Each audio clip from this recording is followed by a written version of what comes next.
پھر یہ دیکھنا وہ کیا پڑھتا ہے. ہمارے شہر سیالکوٹ کے ایک نعت خواں تھے تو وہ ایک پروگرام کے اندر گئے ہوئے تھے. تو آپ کو پتہ ہے کئیوں کی آواز بڑی کلاسیکل ہوتی ہے, وہ پڑھتے ہیں راگ تان کا, انہیں بڑا عبور ہوتا ہے.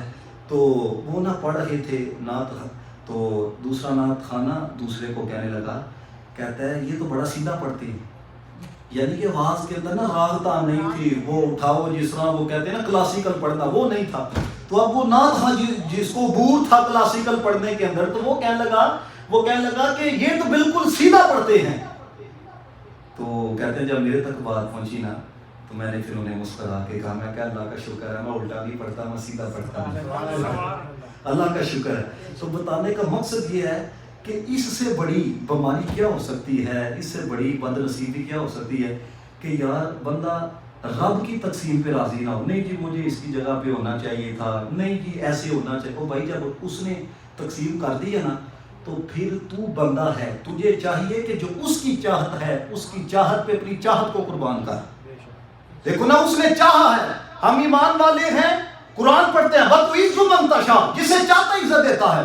تو بھائی اگر کسی کو عزت ملی ہے تو اس کو اللہ نے دی ہے, اللہ نے چاہا ہے تو اس کو مقام ملا ہے, رب نے چاہا ہے تو اس کو سٹیٹس ملا ہے, رب نے چاہا ہے تو لوگوں کے دلوں کے اندر اس کی محبت پیدا ہوئی ہے, رب نے چاہا ہے تو لوگ اس کی طرف آ رہے ہیں. تو جب رب نے چاہا ہے تو پھر تجھے یہ نہیں چاہیے کہ جو رب نے چاہا ہے اس کی چاہت کے خلاف جائے. حدیث قدسی ہے, فرمایا بندے ایک میری چاہت ہے ایک تیری چاہت ہے, ہونا وہی ہے جو میری چاہت ہے, لیکن اگر تو اپنی چاہت کو قربان کرے گا نا اس پر جو میری چاہت ہے, یا پھر وہ بھی کریں گے جو تیری چاہت ہے. دیکھو نا ایک اس کی چاہت, اس نے چاہا ہے تو عزت ملی ہے, اسے چاہا فرمائی کہ میری چاہت ہے ایک تیری چاہت ہے, ہونا وہی ہے جو میری چاہت ہے, لیکن اگر تو اپنی چاہت کو قربان کرے گا اس پر جو میری چاہت ہے میں وہ بھی عطا کروں گا جو تیری چاہت ہے. لیکن اگر تو مخالفت کرے گا اس کی جو میری چاہت ہے پھر میں تجھے تھکاؤں گا اس میں جو تیری چاہت ہے. لیکن یاد رکھنا ہونا وہی ہے جو میری چاہت ہے. ہمارے بڑے جو تھے نا انہوں نے جب اپنی بات منوانی ہوتی تھی نا وہ اللہ کی رضا پہ اپنی رضا کو قربان کرتے تھے. ایک بڑے پیارے بزرگ گزرے ہیں سید غوث علی شاہ صاحب رحمۃ اللہ تعالیٰ علیہ. تو ان کے چچا بڑے اللہ والے تھے, تو ایک دیہات کے اندر رہتے تھے. تو ندی نا پانی سے فل ہو گئی ہے, تو اب بند جو ہے وہ ٹوٹنے کے قریب تھا. اب لوگوں کو یہ تھا ہمارا مال مویشی جو ہے وہ سب پانی کے اندر بہہ جائے گا. تو وہ سارے کے سارے نا دعا کروانے کے لیے وہ بزرگوں کے پاس آئے ہیں. اب بزرگوں نے نا سب سے کہا, کہنے لگے جس کے گھر کے اندر کئی ہے نا, کئی سمجھتے ہیں نا وہ مٹی ڈالنے کا جو آلہ ہوتا ہے, جس کے گھر کے اندر بھی کئی ہے نا ہر ایک جو ہے نا وہ کئی لے کے آ گئے. اب جب وہ سارے کئی لے کے آ گئے, اب بند آپ کو پتہ ہے پانی کو روکتا ہے, ٹھیک ہے نا. ہونا تو عقل یہ چاہتی ہے کہ یہ ہونا چاہیے تھا کہ مزید مٹی ڈالی جاتی, مزید بند بنایا جاتا. اب انہوں نے کیا کیا, جو بند پہلے ہی کمزور ہونے والا تھا اسی کو جا کے توڑنا شروع کر دیا. اب لوگ ایک دوسرے کو کہنے لگے ہو سکتا ہے ہم کل ڈوبتے لیکن یہ بزرگ ہمیں آج ہی ڈبوئیں گے, ہم نے تو انہیں کہا دعا کریں تاکہ بچ جائیں. اب جو بند بنا ہوا ہے انہوں نے اسی کو توڑنا شروع کر دیا ہے. اب کیا تھا, وہ سارے کے سارے وہ بزرگوں کو برا بھلا کہہ کے نا اپنے گھروں کی چھتوں پہ چلے گئے, ابھی پانی آئے گا ابھی پانی آئے گا.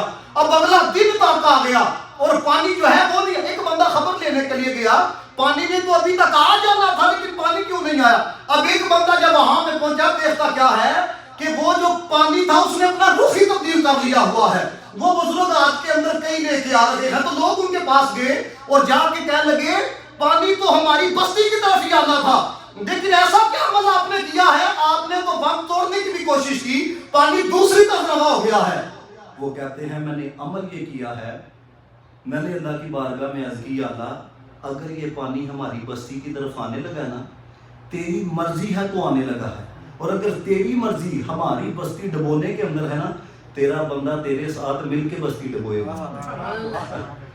یعنی دیکھ اندازہ کریں حضرت, یعنی اس کی رضا کیا تھی کہ پانی ادھر تھا لیکن بزرگوں نے وہ اپنی رضا کو اس کی رضا پہ قربان کیا. تو کہتے ہیں پھر غیب سے آواز آئی, او بندیا تو وہ چاہتا ہے جو میں چاہتا ہوں, جا اب وہ کر دیتے ہیں جو تو چاہتا ہے. تو یہ فیصلہ آپ نے کرنا ہے. حضرت بابا فرید الدین گنج شکر رحمۃ اللہ تعالیٰ علیہ آپ فرماتے ہیں 40 سال تک رب رسول نے جو کہا ہے نا فرید نے کیا. کہتے ہیں اب دن ایسے آگے ہیں فرید جو کہتا ہے رب ویسے ہی کرتا ہے. تو اپنی زندگی اگر آپ چاہتے ہو نا کہ آپ کی دعائیں بھی قبول ہوئیں, زندگی میں سکون آئے. اور میں چلو آپ کو ایک بات بتاؤں, یہ فطری عمل ہوتا ہے, بندہ دیکھ کے نا چیز آ جاتی ہے. لیکن اگر آپ چاہتے ہو جو اس کے پاس ہے مجھے بھی ملے, خلوت کے اندر نا اس کے لیے دعائیں کرو کہ یا اللہ اور اس کو عطا کر. اب اس کو تو نہیں پتا کہ تو سجدے میں اس کے لیے مانگ رہا ہے, لیکن وہ تو دیکھ رہا ہے. لیکن جب وہ یہ دیکھے گا میں نے عزت دی ہے, یہ بندہ اس کے لیے اور دعائیں مانگ رہا ہے, وہ بڑا کریم ہے. لیکن اگر آپ کسی کی عزت کو دیکھ کے اور آپ کسی کے لیے گڑھا کھودیں گے نا, تو یاد رکھیے یہ قانون ہے اور بڑا پکا قانون ہے, جو کسی کے لیے گڑھا کھودتا ہے اس کے اندر خود ہی وہ گرتا ہے.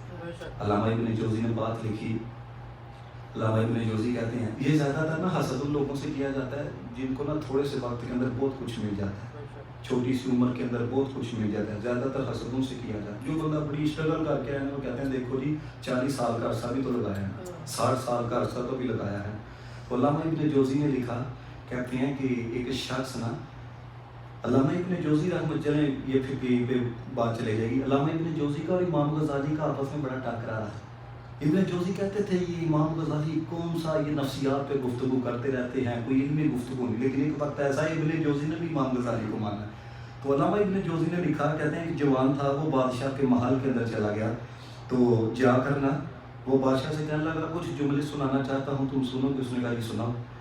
اب وہ جملہ کیا کہتا ہے, کہتا ہے بادشاہ سلامت, احسان کرنے والے کے ساتھ احسان کرو, برائی کرنے والے کو اس کا بدلہ مل جائے گا. اب اسے جملہ بڑا پیارا لگا, اس نے بڑا نوازا, بڑی عزت دی ہے. اب ایک خادم پاس بھی تھا, اس نے کہا اتنی عزت ہمیں کبھی نہیں ملی, ہم خدمت کرنے والے, اس نے 2 جملے سنائے ہیں, اس کو پیسے بھی مل گئے, عزت بھی مل گئی. اب اس کے اندر نا حسد کی آگ پیدا ہو گئی. اب وہ بادشاہ کے پاس گیا, جا کہنے لگا یہ جس کو بڑی عزت دی ہے آپ نے اور بڑے پیسے دیے ہیں, یہ تو آپ کے بارے میں پتہ کیا خیال رکھتا ہے.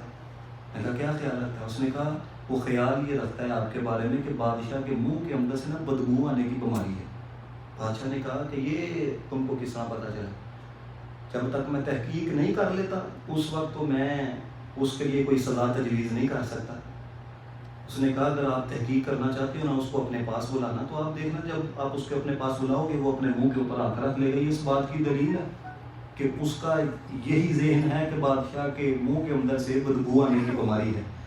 ابن جوزی رحمۃ اللہ تعالیٰ علیہ لکھتے ہیں اب یہ بادشاہ کے کان بھر کے نا اسی کے پاس گیا جس کو بادشاہ نے نوازا تھا. جا کے کہنے لگا بادشاہ نے تمہیں اتنی عزت دی ہے, میں بھی تمہاری دعوت کرنا چاہتا ہوں. اب وہ دعوت کے بہانے اس کو گھر بلا لیا اور سالن کے اندر نا لہسن کی مقدار زیادہ کر دیا. آپ کو پتہ ہے پیاز اور لہسن زیادہ ہونا منہ سے بدبو آتی ہے.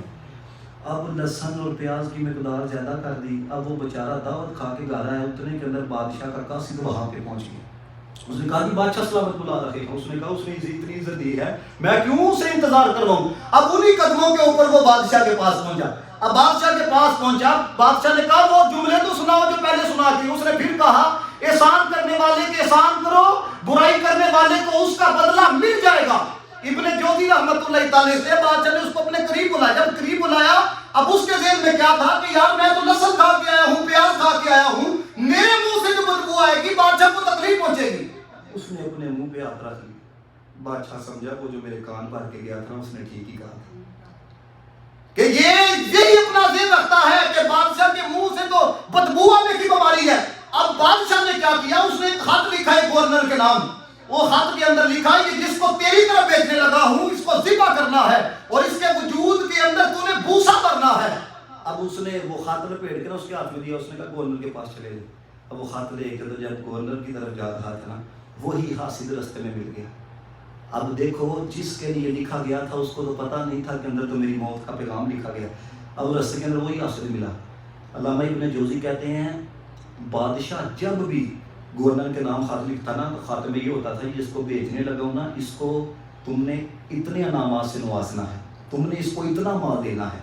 اب حاسد نے یہی سمجھا میں نے اس کو بھیجا تھا بادشاہ سے سزا دلوانے کے لیے کہ بادشاہ اس کے خلاف کوئی کارروائی کرے. اس کو بادشاہ نے پھر خط دے دیا ہے, یعنی اس کے اندر کچھ نہ کچھ انعامات ہوں گے. اس نے کہا تمہارے پاس سواری کوئی نہیں, میرے پاس سواری بھی ہے.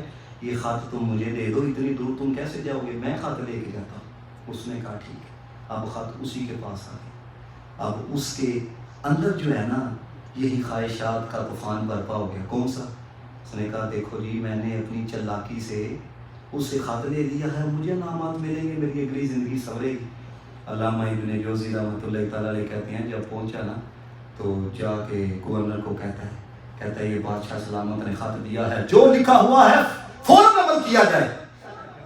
اب اس نے جب پڑھا نا اس نے کہا تمہیں پتہ ہے اس میں کیا لکھا ہے؟ اس نے کہا کیا لکھا ہے؟ یہ لکھا ہوا ہے تو پیسے دو اس کو انعامات۔ اس نے کہا نہیں، اس میں لکھا ہوا ہے اس کو ذبح کرو۔ اس نے جب یہ پڑھا اس نے کہا اللہ کی قسم یہ میرے لیے نہیں، تم قاصد بیچ کے پچھوا دو، بادشاہ نے میرے لیے نہیں لکھا، اللہ کی قسم یہ میرے لیے نہیں ہے۔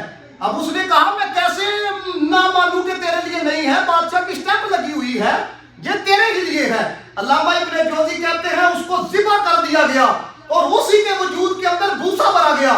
کہتے ہیں اللہ دن آیا وہ جس سے حسد کرتا تھا نا وہ خود ہی بادشاہ کے محل میں چلا گیا اور کہتا ہے میں پھر نہ وہ جملے سناؤں۔ بادشاہ نے کہا سناؤ۔ اس نے کہا احسان کرنے والے کے ساتھ احسان کرو، برائی کرنے والے کو اس کا بدلہ مل جائے گا۔ اس نے پوچھا، اس نے کہا میں نے تو تجھے خط دے کے بھیجا تھا۔ اس نے کہا وہ جو تمہارا خادم خاص تھا نا خط تو اس نے لے لیا ہے، وہ خط لے کر گیا ہے۔ بادشاہ کہنے لگا، اس نے کہا کہ وہ تیرے بارے میں مجھے یہ کہتا تھا کہ تو میرے بارے کے اندر یہ خیال رکھتا ہے میرے منہ سے بدبو آنے کی بیماری ہے، کیا واقعی اس طرح تھا؟ اس نے کہا بادشاہ وجہ صرف یہ ہے جب تو نے مجھے نوازا نا اس نے میرے سے عزت کیا، گھر لے گیا، لہسن والا سالن کھلایا، میرے منہ سے بدبو آ رہی تھی، جب میں تیرے قریب ہوا نا تو میں نے اس لیے منہ پہ ہاتھ رکھ لیا تجھے تکلیف نہ پہنچے، اور تو نے یہ سمجھ لیا میں تیرے بارے میں یہی رکھتا ہوں۔ علامہ ابن جوزی کہتے ہیں اس نے پھر بڑے تخت کے اوپر اس کو اٹھایا، اس نے کہا وہ جملے بار بار سنا، کون سے؟ احسان کرنے والے کے ساتھ احسان کرو، برائی کرنے والے کو اس کا بدلہ مل جائے گا۔ یہی چیز ہے، یہ دنیا جو ہے نا مکافات عمل ہے۔